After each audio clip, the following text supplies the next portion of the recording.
पिछले दिनों मेरी बेटी विपनेश हम दोनों को लेकर मुंबई और शिरडी की यात्रा पर गई थी और इस बार मेरा बेटा हम दोनों को और अपने सास ससुर और सालों व पत्नी के साथ डलहौजी की यात्रा पर लेकर गया। हम लोगों की यात्रा दिल्ली के सराय रोहिल्ला रेलवे स्टेशन से रेल द्वारा पठानकोट पंजाब तक रही और उसके बाद हम लोग टैक्सी लेकर सीधे डलहौजी पहुँचे। इस यात्रा का दोनों परिवारों के 4+4 कुल 8 लोगों ने खूब लुत्फ उठाया। कुछ नज़ारे आप भी देखें। सर ऐसे करो सर। हाँ, परफेक्ट। ऐसे ही रोज एक्सरसाइज किया कीजिए। डलहौजी में हम देवदार होम स्टे में ठहरे थे और यहाँ पर हम लोगों ने 2 रातें बिताई। यहाँ से पूरे शहर का अद्भुत नज़ारा देखने को मिलता था। हम सभी 22 दिसंबर की रात को लगभग 11:30 बजे दिल्ली से निकले थे और 23 को डलहौजी में थे देवदार होटल में और यहाँ से अगले दिन हम लोग नाश्ता करके डलहौजी के कुछ मुख्य हिस्सों को देखने के लिए निकल पड़े थे।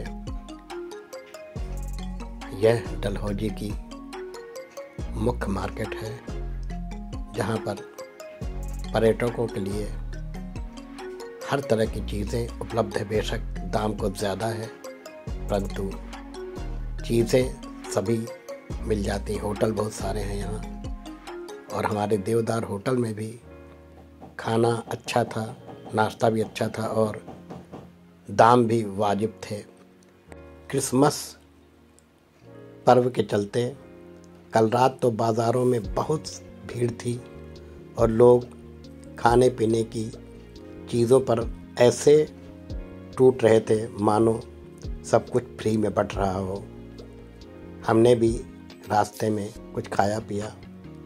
हम लोग शहर के प्रसिद्ध चर्च में भी गए और चर्च के पास ही सिखों द्वारा चलाए जा रहे लंगर का स्वाद भी चखा। इसके बाद हम सभी पंचपूला की ओर निकल पड़े थे। 8 तो कैसा लग रहा है आपको? सर मेरी बात सुनो। हाथ छोड़ दो, एक आगे और एक पीछे। ये वीडियो निकालना है, मोबाइल पूरा पीछे ना? इस बार तो पैर फोल्ड। चलो भैया मोबाइल निकालना। लात बजेगी ठीक है।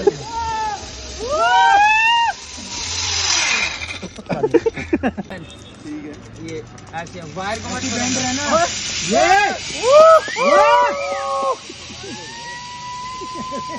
वापस भी आएगा। वापस इधर ही आएगा। वापस इधर ही आएगा। इधर ही आएगा। नीचे आएगा। जाओ। कुछ नीज बैंड करो करो। अरे पीछे की लाते फोल्ड। चल चल चल चल फोल्ड करो। पीछे की ओर सो जाओ। वायर को मत लगाना।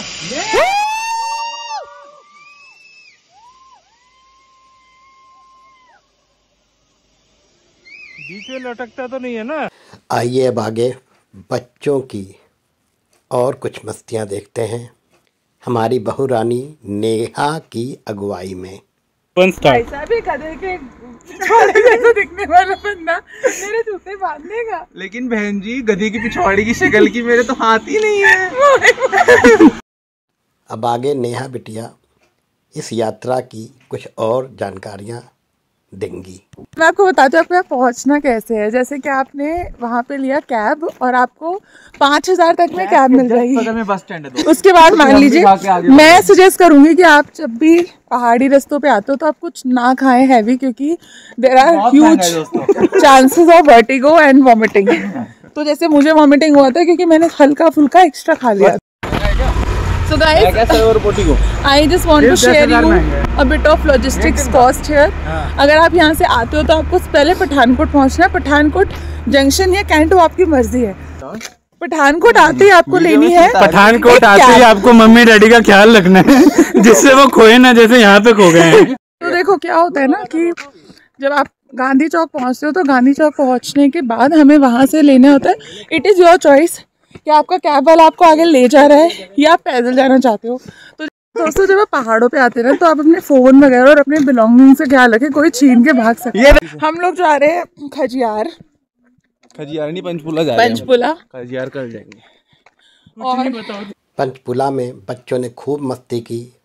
हम लोग तो जल्दी ही वहाँ से निकल लिए थे, परंतु बच्चे देर शाम तक वहाँ मस्ती मारते रहे और बीहड़ रास्तों का मज़ा भी लेते रहे। सोना लम्हा लम्हा अरे कितने गंदे एक्टर पाल रखे इस पे भूत को कब्जा हो गया। भूत ने कब्जा कर लिया, इंतजार कर रही थी। भूत पे लाइट आई गई, भूत पे लाइट आई गई। रुक जाओ, ओ वहाँ पे कौन है? कौन है वहाँ पे? कौन है? ओ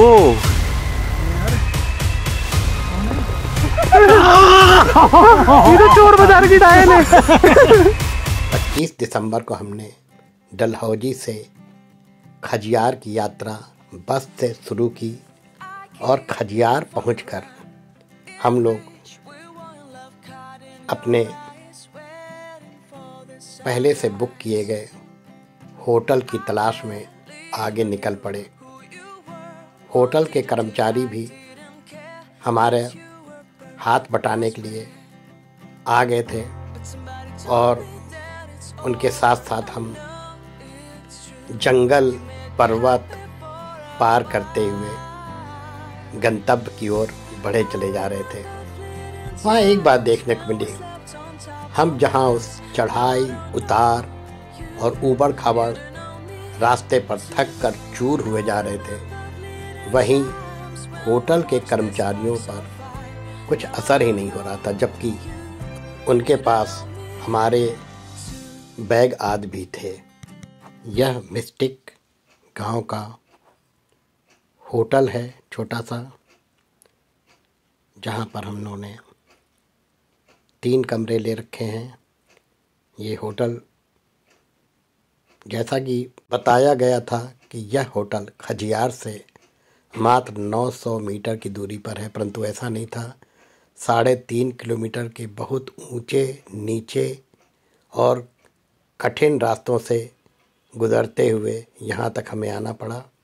और होटल के कर्मचारी तो बार बार कह रहे थे बस थोड़ा सा, परंतु इस थोड़े से में ही हमारी जान निकल गई और ऐसा लगा जैसे हम वैष्णो देवी की यात्रा पर आए हुए हों। जोर से बोलो जय माता की। जय माता जी। और यहाँ है हर चीज़ महंगा है, यहाँ कुछ सस्ता नहीं है, कुछ ऐसा जितनी जगह के लगे। ये राज है और ये देखिए निभाजी फिर यहाँ आके बैठ गए। ये हमारे समधी जी हैं, विजय जी। ये सब चल चल के थके हैं, सोच रहे हैं कि वापस उसी रास्ते से कैसे निकलेंगे। भाग मिल्खा भाग। ये सब यहाँ की तस्वीरें हैं। यहाँ पे हम लोग का कमरा है। ये शशि जी हैं, ये भी निढाल हो चुके हैं कि पाँव हाथ पैर जवाब दे चुके हैं। ये देखिए सब छोटा सा कमरा है, इसी में रुके, मगर कोई सस्ता नहीं है ऐसा कि इतनी दूर से आए हैं या इतनी दूर वीराने में जो जगह है वो बहुत सस्ती मिल जाएगी, ऐसा भी नहीं है। मगर हाँ, यहाँ आने का एक अपना अलग आनंद है। जो इतनी दूर चल सकते हैं, जिनके पाँव में जान है, उनके लिए जगह बहुत अच्छी है। यहाँ आके 5-10 दिन बिताएं तो बहुत अच्छा लगेगा। देखिए दादाजी जा रहे हैं, ये लोग सब पैदल ही यात्रा करते हैं। क्यों दादाजी? पैदल ही सब जाते इतनी दूर दूर, हम लोग तो घुटने चटक गए। पर ये हिम्मत है यहाँ के लोगों की, कितनी हम तो बर्फ पड़ जाए ना। हाँ अच्छा, वही तो तभी तो आप लोग कभी बीमार नहीं पड़ते, है ना। हाँ, बहुत अच्छी बात। आइए देखें फिर कुछ मस्ती के पल। आप भी आइए। आना हमारी कमर नहीं है ना, कमरा है। के हाय रे सजनिया धीरे रे चलो मोरी बाँ की हिरनिया।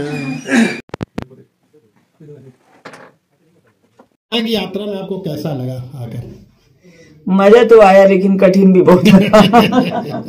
बहुत दर्द हो रहा है। बहुत दर्द हो रहा है। ये तो मुझे लग रहा है कि जवानों का इलाका है, बिल्कुल जवान में बच्चे आए और अपना आनंद उठाए। इतनी दूर आना है हम लोग के हिसाब से सही नहीं है। आप बताइए कैसा लगा? आपके घुटनों के क्या हाल है? ठीक है, सब ठीक ही है। ठीक ही है, चलिए ठीक ही लग रहा है इनको। कल हम लोग डलहौजी से निकलकर यहाँ खजियार आए और खजियार से निकलकर पैदल रास्ता पार करते हुए लगभग 3.5 किलोमीटर की बहुत कठिन यात्रा पार करते हुए पहाड़ों, खाइयों और बिना सीढ़ियों की ऐसी प्लेन ज़मीन, कहीं उबड़ खाबड़ ज़मीन, कहीं पत्थर पड़े, उसमें ज़रा सा अगर पैर फिसले तो पता चला कि सैकड़ों फीट नीचे खाई में व्यक्ति जाए। ऐसी जगह मेरा बेटा लेके आया है हम सबको, दोनों परिवारों को। मगर यहाँ आकर तो आनंद आया, सुकून आया, परंतु ये लग रहा है कि यहाँ से जाने में क्या दुर्गति होगी, क्या हालत होगी सबकी। सबके घुटने चटके पड़े हैं, सबके पाँव में दर्द हो रहा भयानक। और अभी हम लोग को निकलना है यहाँ से चाय पानी पीकर। तो देखते हैं, ये खजियार की तरफ निकल रहे हैं। बहुत ऊंचाई पर दुर्गम रास्ता, पक्की सड़क नहीं, कच्चे रास्तों पर निकल रहे हैं। देखिए नीचे देखिए, यहाँ तो खैर कुछ सड़क प्लेन है, बेशक कच्ची है, मगर आगे बहुत उबड़ खाबड़ रास्ता मिलेगा। पैदल चलना पड़ रहा है, यहाँ कोई साधन नहीं है।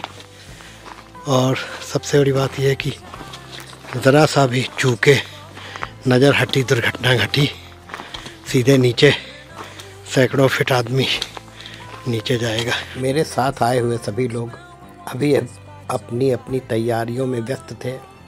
मुझे लगा कि मैं थोड़ा पहले निकल लूँ तो आगे राह पर थोड़ा सुस्ताने का मौका मिल जाएगा जब तक ये लोग पीछे से आएंगे। परंतु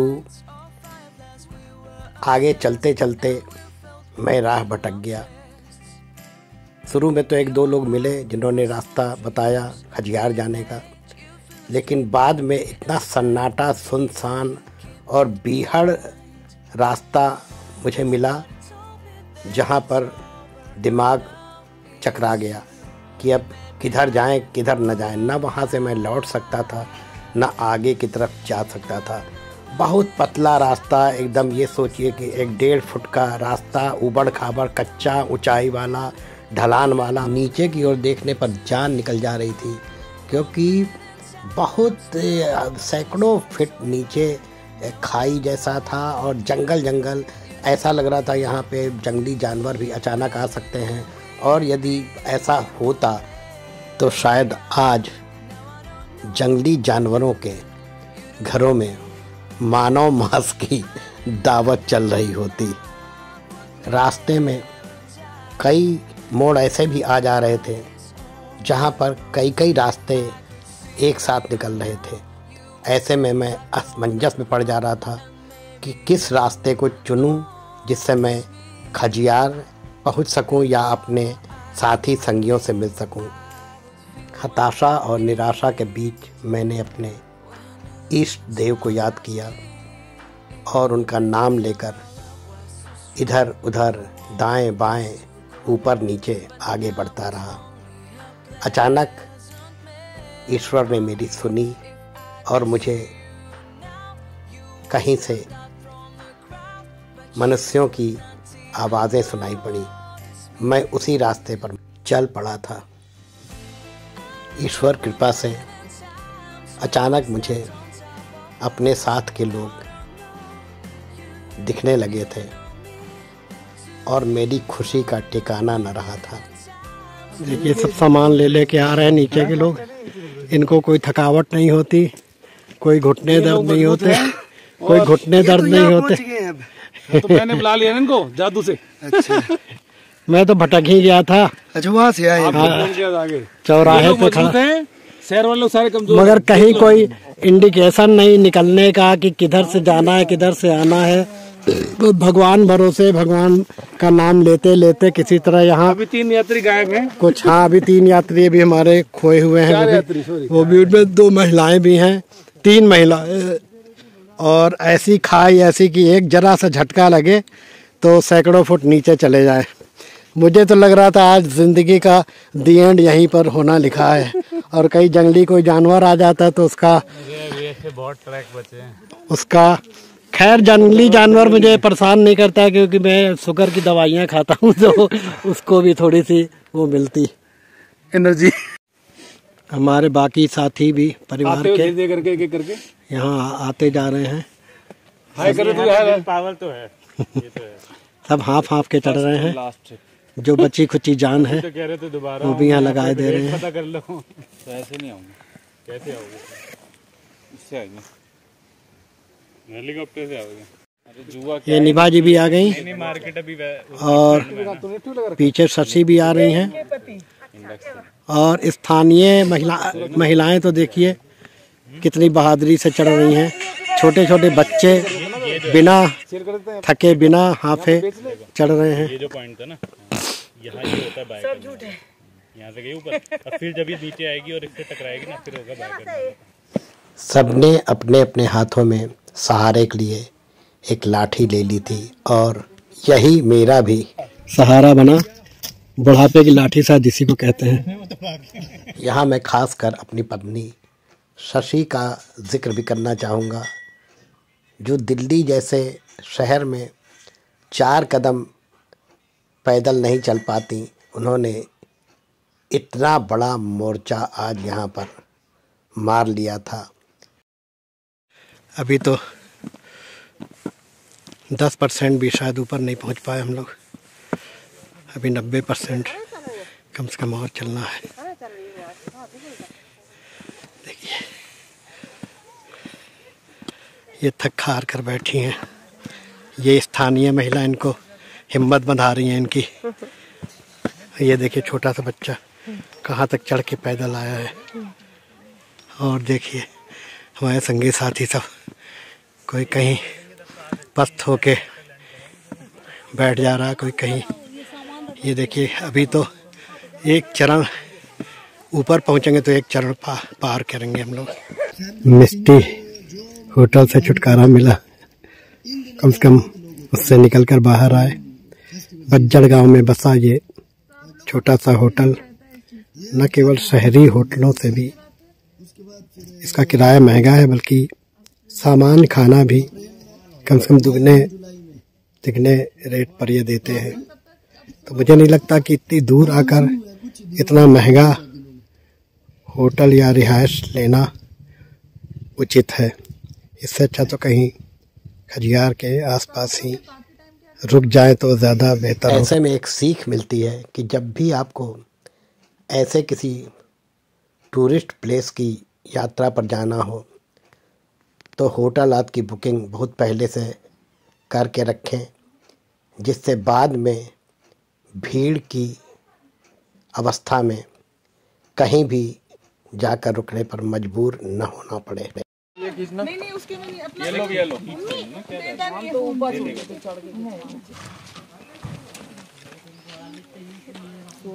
यहाँ से गाड़ी की सवारी, कुछ लोग घोड़े की सवारी करेंगे, कुछ लोग गधे ढूंढेंगे।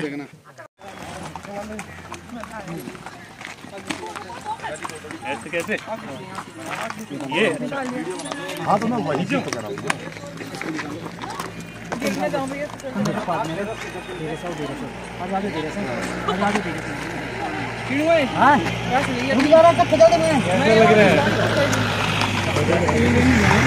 ये बच्चे भी आ गए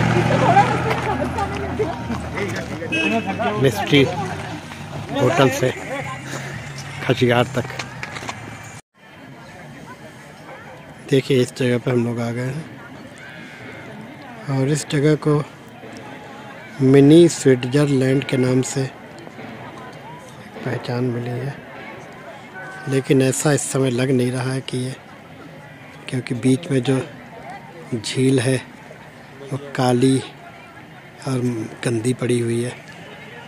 बाकी पेड़ पौधे पहाड़ थोड़ी बहुत भीड़ वैसे ही है यहाँ।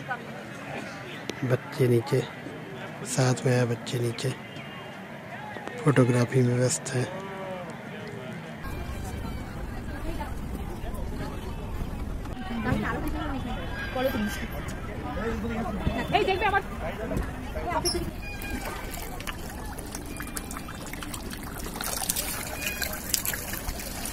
देखिएगा अरे कितनी मस्ती आ रहा है ना, कितनी अच्छी लग रही है ये। डाल रही ना तो और ज्यादा खट्टी आ रही है। अंत भला सो सब भला।